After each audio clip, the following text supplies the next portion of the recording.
नमस्कार क्लास। अभी हम लोग जो इस टॉपिक के बारे में बात कर रहे हैं वो है मैटर। और मैटर में हम जिन तीन चीजों को जो देखेंगे वो है एक एलिमेंट, एक कंपाउंड्स, दूसरा थर्ड है मिक्सचर। बेटा एलिमेंट्स का मीनिंग क्या होता है? एलिमेंट्स का मीनिंग हो गया group of same kind of atoms. Group of same kind of atoms. Same kind of atoms से आप क्या मतलब समझेंगे? सेम काइंड ऑफ एटम्स का मतलब हो गया वो सारे एटम्स जिनमें न्यूक्लियस में नंबर ऑफ प्रोटॉन्स इक्वल है। फॉर एन एग्जांपल, अगर मैं आपसे कहूं कि group of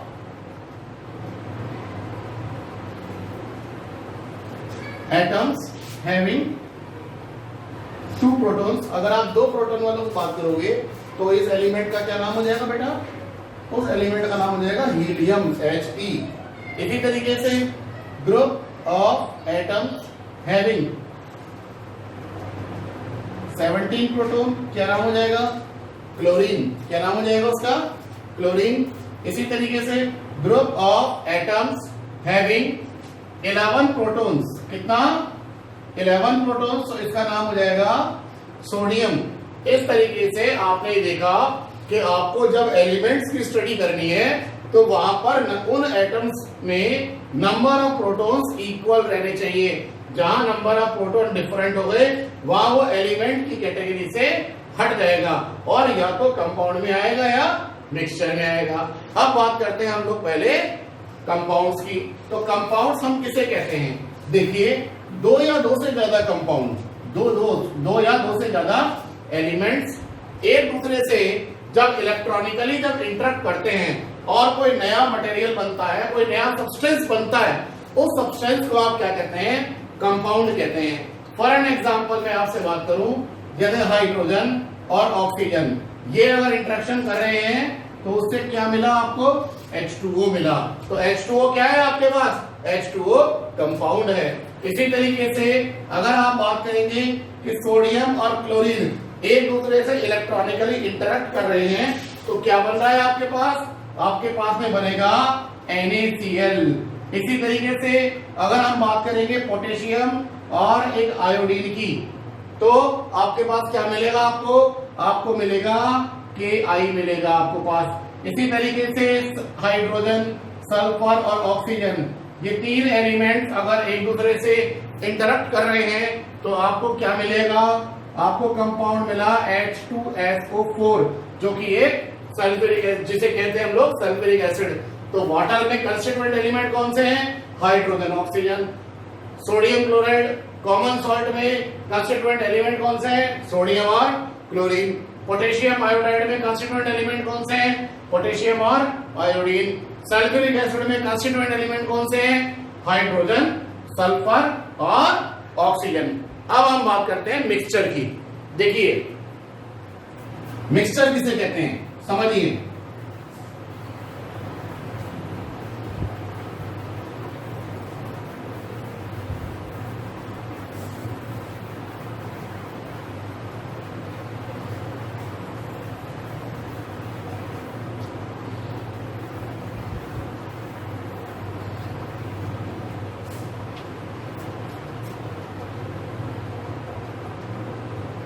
When 2 or more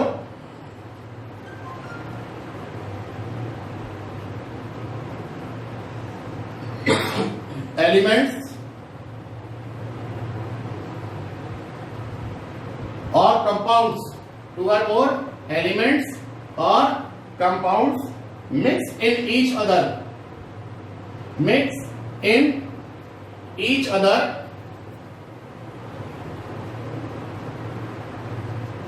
but they do not leave their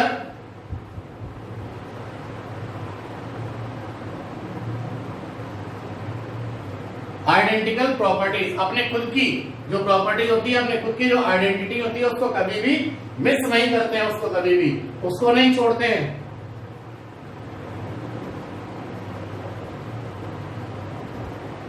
Then the new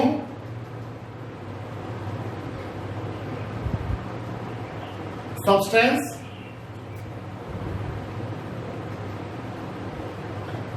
appear is called as mixture.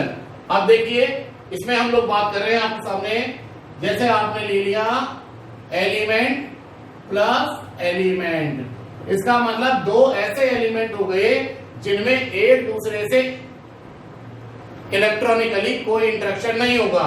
For an example मैं आपसे बात करूंगा, जिंक ले लिया आपने और आपने मरकरी ले लिया, तो इसके हम कहेंगे जिंक मरकरी अमलगम। इसे क्या कहेंगे हम लोग? Zinc mercury amalgam.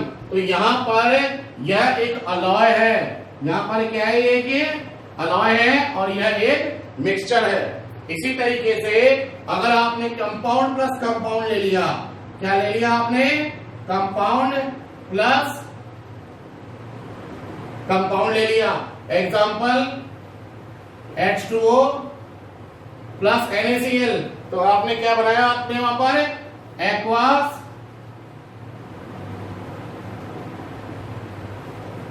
Solution of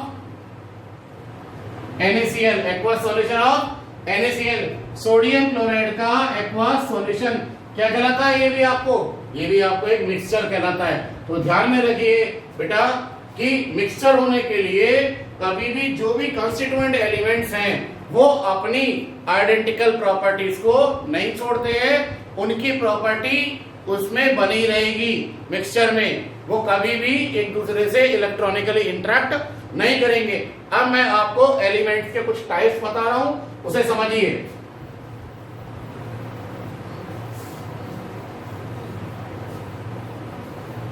देखिए हमारे पास नेचर में जो एलिमेंट्स हैं वो बेसिकली तीन तरीके के होते हैं बेटा। सबसे पहली कैटेगरी मेटल्स, जो जेस्मोनोरस होते हैं, इनमें शाइनी सरफेस होती है।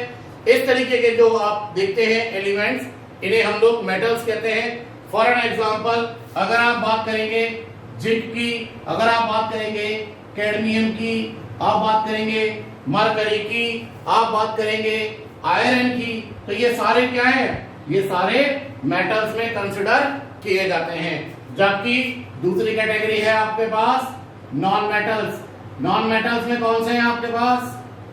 जैसे आपने ले लिया हाइड्रोजन, ऑक्सीजन, सल्फर, इस तरीके के एलिमेंट। इनर्ट गैसेज हो गई आपके पास में हीलियम, नियॉन, आर्गन, आपके पास हेलोजन हो गए, आपके पास क्लोरीन, फ्लोरीन, ब्रोमीन, आयोडीन, ये सारे क्या कहलाते हैं आपके पास? ये सब कहलाते हैं आपको नॉन मेटल्स। एक तीसरी कैटेगरी और होती है आपके पास, वो कैटेगरी कौन सी होती है वो भी समझ लीजिए, उसे हम कहते हैं मेटेलॉइड। इसका मतलब उनमें जो भी प्रॉपर्टीज होती है वो मेटल्स और नॉन मेटल्स के इंटरमीडिएट रिएक्टर होती है इसमें। तो ये देखिए कौन कौन से हैं हमारे पास?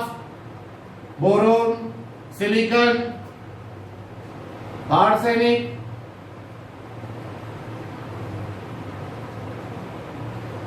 ये है हमारे पास boron, silicon, arsenic, tellurium, astatine, germanium और स्टिबाइन। पहले बुक्स के अंदर पोलोनियम को कभी भी मेटलॉइड्स में कंसीडर नहीं किया जाता था, लेकिन अभी कुछ किताबों के अंदर पोलोनियम को भी मेटलॉइड्स में कंसीडर किया जाने लग गया है। इसलिए मैं अभी आपको ये कहूंगा कि आप पोलोनियम को मेटलॉइड्स में कंसीडर ना करें, क्योंकि कुछ लोगों ने माना है, कुछ ने नहीं माना है।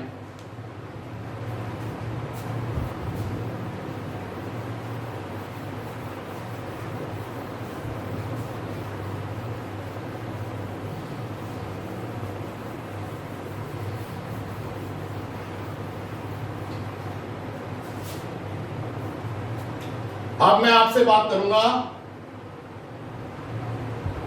एटम की। एटम बेसिकली आप किसे कहते हैं समझ लीजिए। It is the smallest unit, smallest constituent particle of an element which take part in a chemical reaction। समझिए आपके पास मैं फिर से इसकी डेफिनेशन बता रहा हूं आप लोगों को।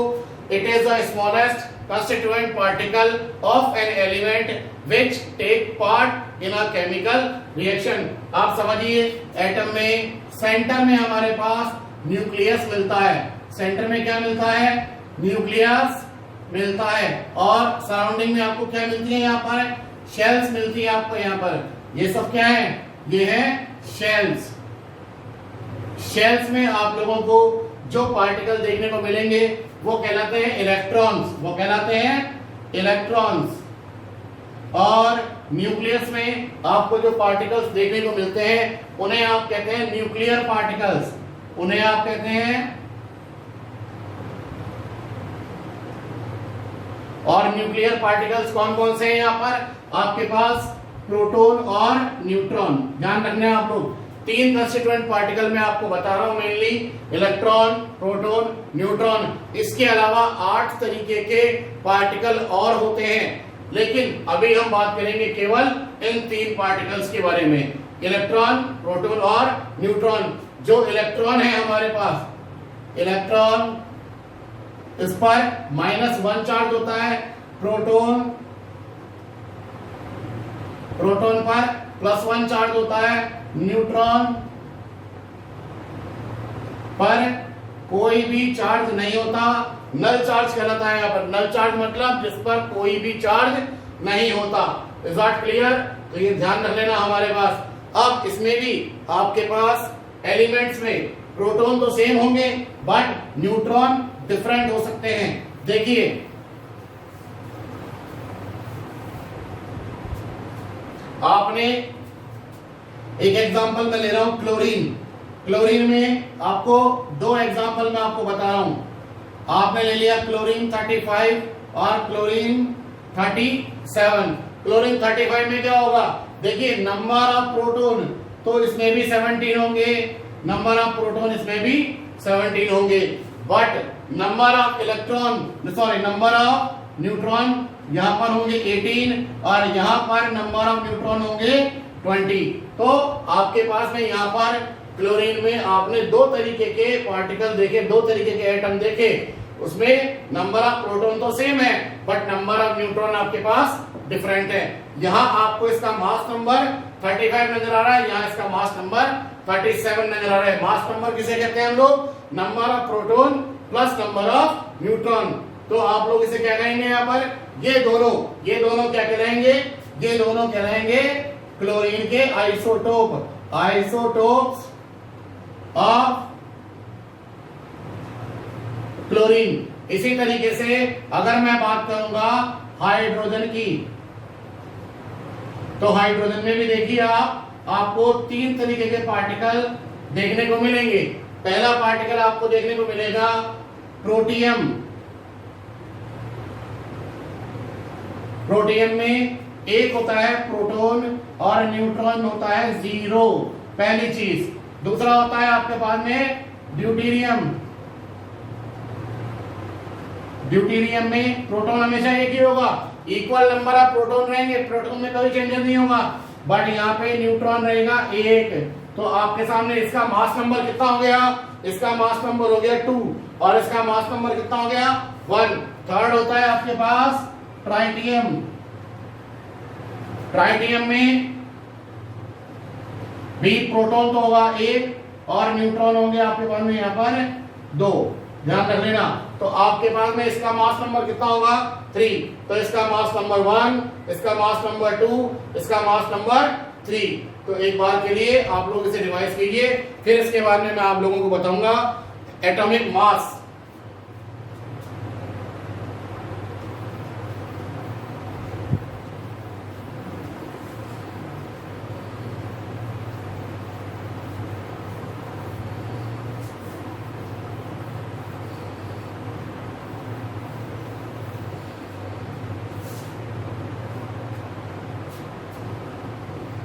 देखिए अब एटम में आपको कुछ चीजों को समझना पड़ेगा। पहला मास नंबर, दूसरा एटॉमिक मास एटॉमिक मास को भी आप लोग जब कंसीडर करते हैं तो बेसिकली आप इसमें जो देखते हैं वो देखते हैं बेटा average atomic mass, average atomic mass. इसे ही दूसरे वर्ड्स में कहा गया है आइसोटोपिक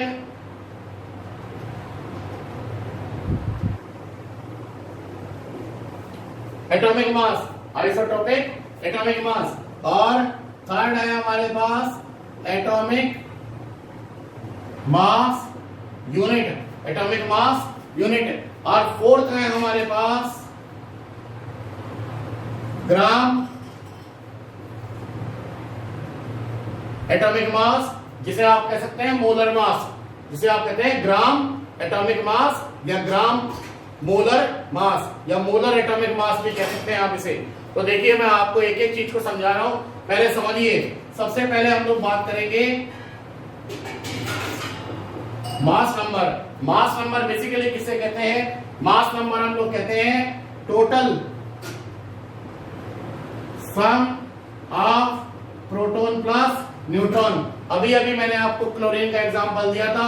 मैं यदि क्लोरीन की बात करूंगा तो उसमें प्रोटॉन तो है 17 और न्यूट्रॉन है 18। तो यहाँ पर प्रोटॉन प्लस न्यूट्रॉन कितने हो गए? टोटल 35। तो जो 35 आपके पास में वो क्या है? क्लोरीन का मास नंबर। क्या है वहां पर? क्लोरीन का मास नंबर। अगर हम बात करेंगे सोडियम की तो सोडियम में जो प्रोटॉन है वो है 11 और जो न्यूट्रॉन है वो है आपके पास 12। तो यहाँ पर टोटल प्रोटॉन प्लस न्यूट्रॉन हो गए आपके पास 23। इस तरीके से आप लोग इसे देख सकते हैं। अगर आप एक एलिमेंट और देखना चाहें तो मैं आपको बता देता हूं। जैसे आयरन लिया आप लोगों ने, आयरन में प्रोटॉन होते हैं 26 और न्यूट्रॉन होते हैं 30। तो प्रोटॉन प्लस न्यूट्रॉन हो गए आपके पास 56। तो अब आप ये देखिए कि मास नंबर क्या है। मास नंबर एक होल नंबर है। सबसे बड़ी बात यहां पर मास नंबर एक होल नंबर है, जबकि एटॉमिक मास होल नंबर नहीं है। Is that clear? यहां तक कहीं कोई प्रॉब्लम नहीं आई। अब समझिए आप लोग बात को। एटॉमिक मास, तो सबसे पहले मैं आपके सामने बात करूंगा एटॉमिक मास की। एक छोटा सा एक एग्जांपल लेके समझाऊंगा आप लोगों को, समझना आप लोग उसको। आपके सामने एक कार्बन का एक एटम है। क्या लिया हमने? कार्बन का एक एटम लिया और हमने उसके टुकड़े कर दिए। ऐसे करके हमने टोटल मिलाकर 12 पीसेस कर दिए हमने उसके इक्वल। 12 पीसेस इक्वली कर दिया आपने यहां पर। और अब आप हर एक पीस को ले रहे हैं यहां पर।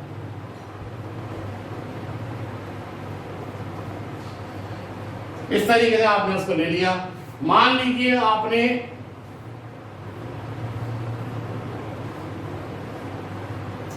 एक कोई मेजरमेंट करने के लिए कोई भी रख लिया आप लोगों ने एक चीज।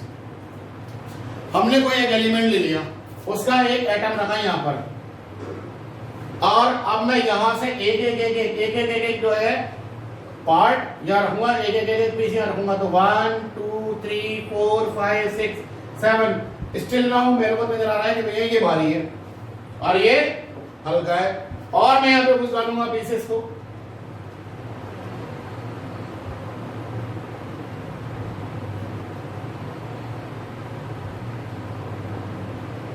ये मैंने डाले।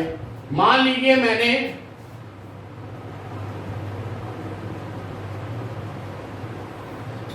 ट्वेंटी 23 पीसेस डाल दिए। क्या डाल दिए मैंने आपके पास में यहां पर? 23 पीसेस डाल दिए। अब इन 23 पीसेस का मतलब क्या हो गया हमारे पास में यहां पर कि ये जो मेरे पास में एटम रखा हुआ है, ये एटम इस हर एक पार्ट से 23 टाइम्स हैवी है। तब जाके तो मेरे को यहाँ पे 23 पार्ट्स डालने पड़े, तब जाके तो यहाँ पर जो है इसका वेट और इसका वेट दोनों इक्वल आया। बस यही चीज आपके समझने के लिए काफी है कि बेसिकली आपका एटॉमिक मास क्या होता है। समझिए।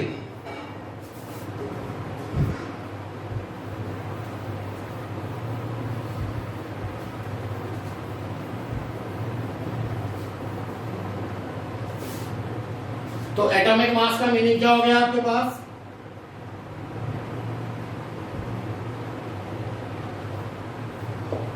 when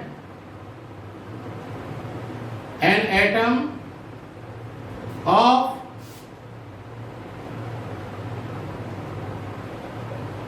element is the number of times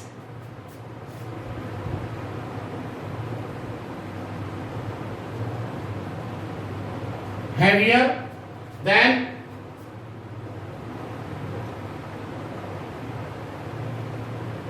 one by 12 parts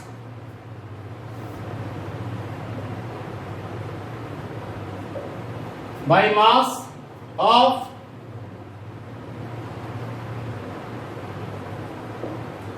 C12 element, carbon 12 element से के एक एटम से an atom of an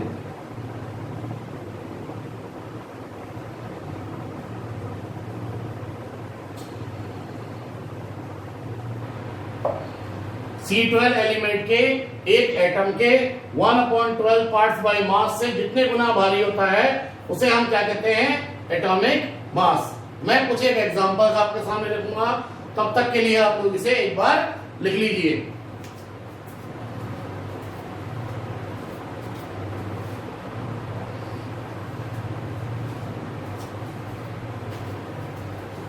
मैंने आपके सामने जब कुछ एक एलिमेंट्स के एटॉमिक मासेस लिखे हैं, इन एलिमेंट्स के एटॉमिक मासेस आगे फ्रैक्शन में है, बट मैंने आपके यहाँ पे पूरे होल नंबर का यूज किया है ताकि हमारी आगे जाने वाली कैलकुलेशन को थोड़ा बहुत इजी बनाया जा सके।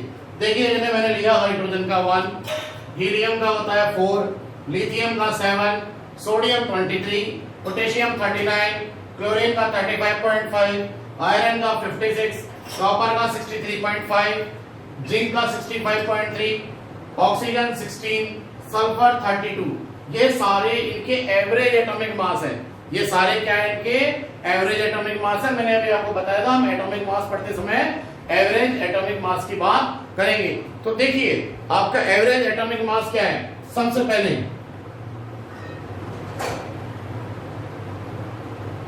एवरेज, आपको जितनी भी आगे भविष्य में जितनी भी आपको कैलकुलेशन करनी होगी वो सारी आप एवरेज एटॉमिक मास से ही करेंगे। तो आप एवरेज एटॉमिक मास की डेफिनेशन लिखिए आप लोग। It is defined as the average of atomic masses of all its naturally occurring isotopes. क्या लिखा है मैंने आपको? Average of atomic masses of all its naturally occurring isotopes. मैं एक एग्जांपल ले रहा हूं आपके सामने। जैसे आपने ले लिया क्लोरीन 35 और ये आपने ले लिया क्लोरीन 37। अब आप देखिए इसमें आपके पास जो क्लोरीन 35 है, जो क्लोरीन 35 है वो आपके पास नेचुरली कितना मिलता है, और जो आपके पास ये है आपका क्लोरीन 37 है, ये कितना मिलेगा, ये हमारे को देखने की बात है। तो अभी आपको मैं बताता हूं इसका।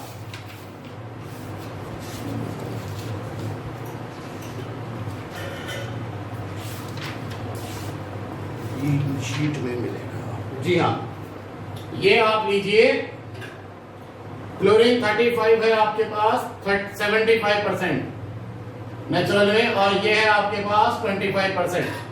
ठीक है, अब समझिए आप इसका एवरेज एटॉमिक मास कैसे निकालेंगे।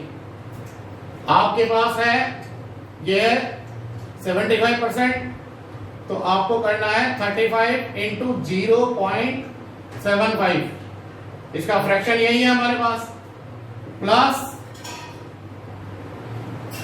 37 इंटू 0.25।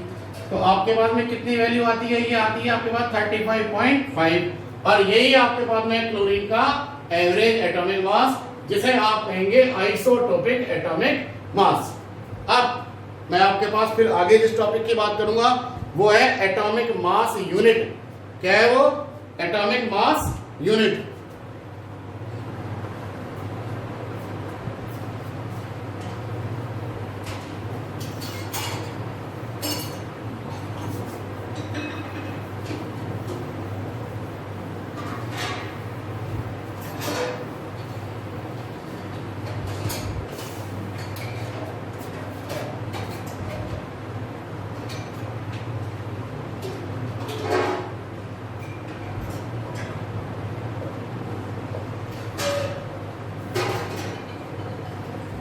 देखिए एटॉमिक मास यूनिट बेसिकली किसे कहते हैं?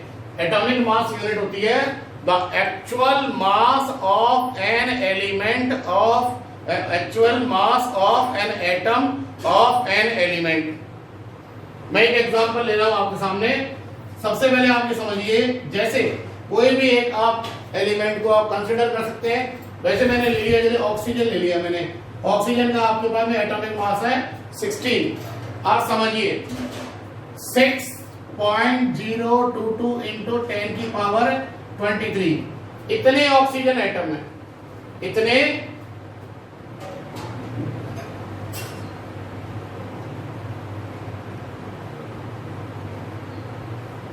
ऑक्सीजन एटम है। इनका मास कितना होगा? कितना वेट गेन करते हैं ये? कितना इनका मास होता है? वो होता है 16 ग्राम। वो होगा 16 ग्राम। तो 1 ऑक्सीजन एटम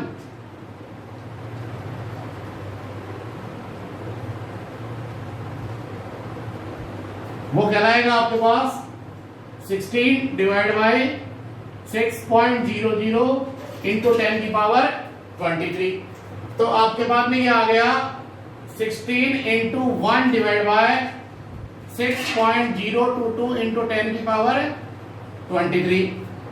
ये जो वैल्यू होती है आपके पास, ये वैल्यू इक्वल होती है 1.66 इंटू 10 की पावर -24 और ये आपके पास में आ जाएगा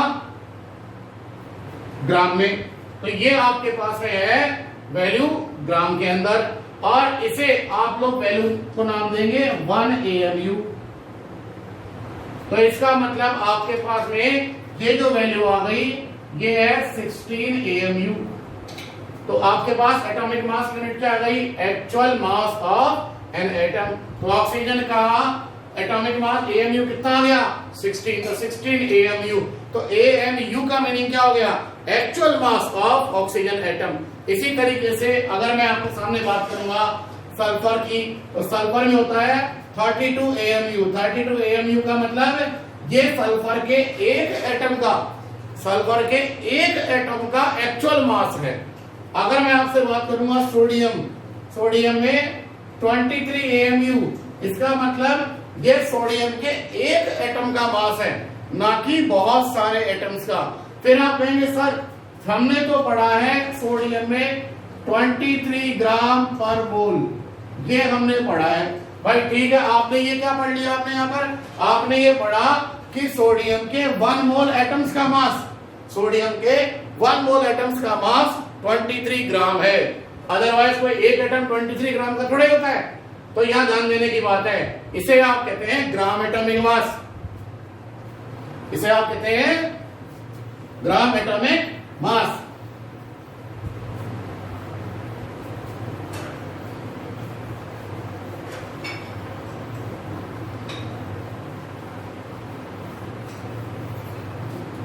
अब मैं आपसे बात करूंगा मॉलिक्यूलर मास की।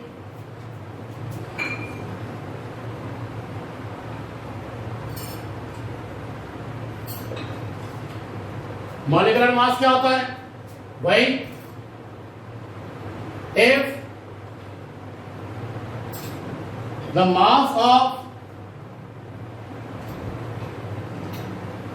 a molecule of an element or compound is a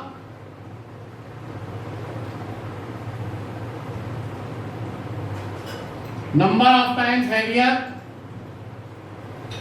then 1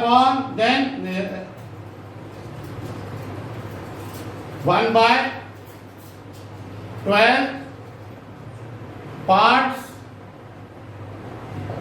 by mass of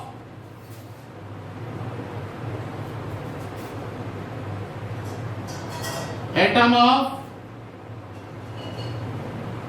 element C12। इसमें भी वही बात है आपके पास, समझ लेना।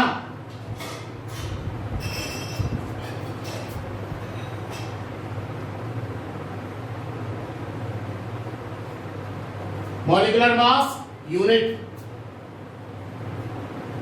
जैसे आप वहां कहते थे ना एटॉमिक मास यूनिट, बस वहां पे भी यहाँ पे भी वही सेम है, केवल नाम बदल गया। जैसे मैंने आपको बोल दिया H2SO4, तो यहाँ आप लिखोगे 98U या 98 AMU। इसका मतलब H2SO4 के एक मॉलिक्यूल का वेट 98 AMU है या 98 U है। फिर आपने बोला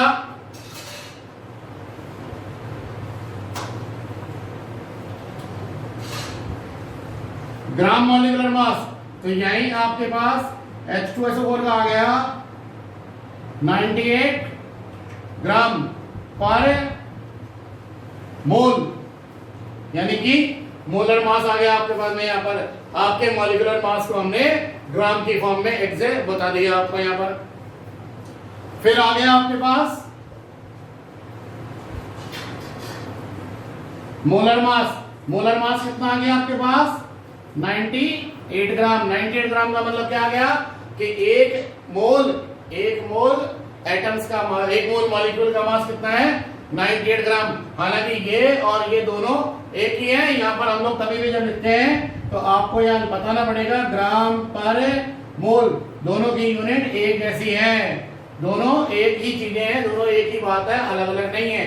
तो यहाँ तक आज आपका atomic mass, molecular mass, average atomic मास, आपका एटम, कंपाउंड, एलिमेंट, मिक्सचर, ये सारा कंप्लीट हुआ। अब हम नेक्स्ट क्लास के अंदर इसके कुछ न्यूमेरिकल्स की बात करेंगे, तब जाकर आपको आज का एक टॉपिक बहुत अच्छे से समझ में आएगा। तब तक के लिए नमस्कार।